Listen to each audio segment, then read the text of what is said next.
Hello friends, my name is Shalpreet Kaur और आप देख रहे हैं ब्रह्म नॉलेज ओशन। आज हम बात करते हैं एस्ट्रॉइड्स के बारे में। एस्ट्रॉइड्स छोटे आकार के प्लैनेट्स होते हैं जिन्हें हम ग्रह भी कहते हैं, जो हमारे सौर मंडल के अंतरिक्ष हिस्सों में पाए जाते हैं। एस्ट्रॉइड्स एक खगोलीय पिंड होते हैं जो यूनिवर्स में विचरण करते रहते हैं। इनका साइज अन्य प्लैनेट के अकॉर्डिंग बहुत ही छोटा होता है, पर हाँ, ये आकार में उल्का पिंड से बड़े होते हैं। और क्या आप जानते हैं कि यह एस्ट्रॉइड चट्टानों की तरह तो होते ही है, साथ ही सन के चक्कर भी काटते हैं। अतीत काल से ही कई एस्ट्रॉइड हमारी अर्थ से टकराते हुए आ रहे हैं, जिनकी वजह से अर्थ पर बहुत सी घटनाएं हुई हैं। साइंटिस्ट के अकॉर्डिंग फ्यूचर में भी कई छोटे बड़े एस्ट्रॉइड हमारी अर्थ से टकराते रहेंगे। हमारे सोलर सिस्टम में ज़्यादातर एस्ट्रॉइड मार्स और जुपिटर की कक्षा में एस्ट्रॉइड बेल्ट में पाए जाते हैं। इसके अलावा यह दूसरे प्लैनेट की कक्षा में भी घूमते हैं। हमारा सोलर सिस्टम करीब 4.5 अरब साल पहले बना था। तब गैस और धूल के ऐसे बादल जो किसी भी प्लैनेट का आकार नहीं ले पाए और पीछे छूट गए, वही इन्हीं चट्टानों यानी एस्ट्रॉइड में बदल गए।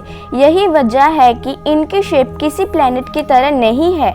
यूनिवर्स में तो कई ऐसे भी एस्ट्रॉइड हैं जिनका डायमीटर सैकड़ों मील का होता है और कई छोटे पत्थर की तरह।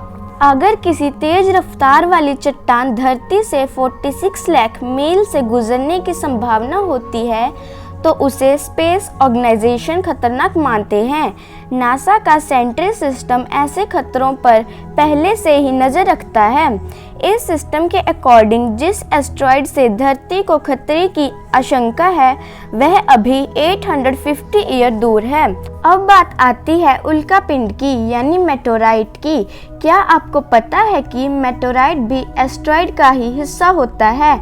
किसी वजह से अगर कोई एस्ट्रॉइड टूट जाता है तो उसके टूटने से जब कोई टुकड़ा अलग हो जाता है उसे मेटोराइट कहते हैं।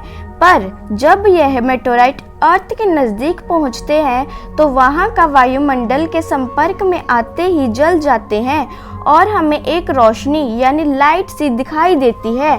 एक शूटिंग स्टार यानी कि एक टूटते तारे की तरह होती है, जिसे हम टूटता तारा भी कहते हैं, जो कि नहीं होते और ना ही कोई कॉमेट होते हैं। हमारी अर्थ से लगभग 6.5 मिलियन ईयर पहले एक एस्ट्रॉइड टकराया था, जिसके कारण पृथ्वी पर भारी मात्रा में नुकसान हुआ था और डायनासोर सहित कई सारे जीवों का अस्तित्व खत्म हो गया था।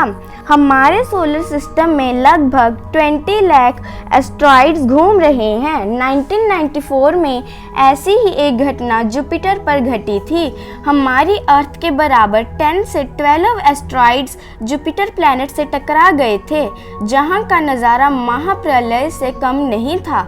आज तक भी वहां पर आग की तबाही शांत नहीं हुई है। दुनिया भर के साइंटिस्ट ने एस्ट्रॉइड्स को अर्थ के लिए खतरनाक बताया है।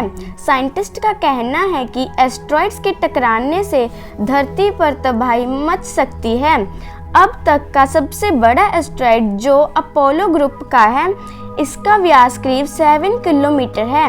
यह डेंजरस एस्ट्रॉइड 24 नवंबर 2071 को अर्थ से 17 करोड़ 32 लाख 5,000 किलोमीटर की दूरी से गुजरेगा। यह अर्थ के सबसे शाइनी स्टार में से एक है। इस एस्ट्रॉइड को 1866 सिसिफस कहते हैं। Second asteroid 3122 Flores. यह एस्ट्रॉइड अमोर्स मुंह का है, जो एक पथरीला एस्ट्रॉइड है। इसका व्यास 5 किलोमीटर का है। यह अर्थ के पास पहुंच सकता है।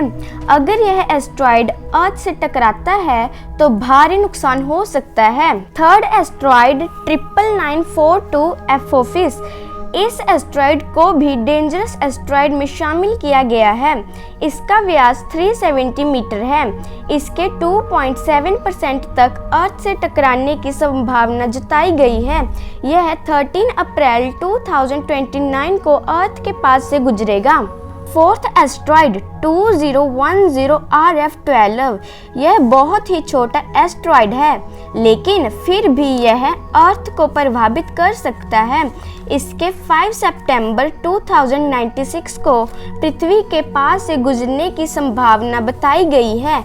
यह पहले अर्थ के पास से 8 सितंबर 2010 को भी गुजरा था। साइंटिस्ट के अकॉर्डिंग अगर कोई एस्ट्रॉइड करीब 46 लाख मील के अंदर आता है तो यह अर्थ के लिए खतरनाक साबित हो सकता है। नियर अर्थ ऑब्जेक्ट की श्रेणी में एस्ट्रॉइड को रखा जाता है। ऐसे एस्ट्रॉइड पर नासा लगातार नजर रखता है। यूएसए स्पेस एजेंसी एक साथ हजारों एस्ट्रॉइड की स्टडी करता है। ऐसा इसलिए कि फ्यूचर में आने वाले खतरों के बारे में इंफॉर्मेशन मिल सके और अर्थ को बचाया जा सके। तो ये थी एस्ट्रॉइड्स के बारे में कुछ अनसुनी रोमांचक बातें। आई होप आपको मेरी वीडियो हेल्पफुल लगी होगी। अगर आपको मेरी वीडियो हेल्पफुल लगी हो तो प्लीज़ इसको लाइक, शेयर और सब्सक्राइब जरूर करना। Thanks for watching.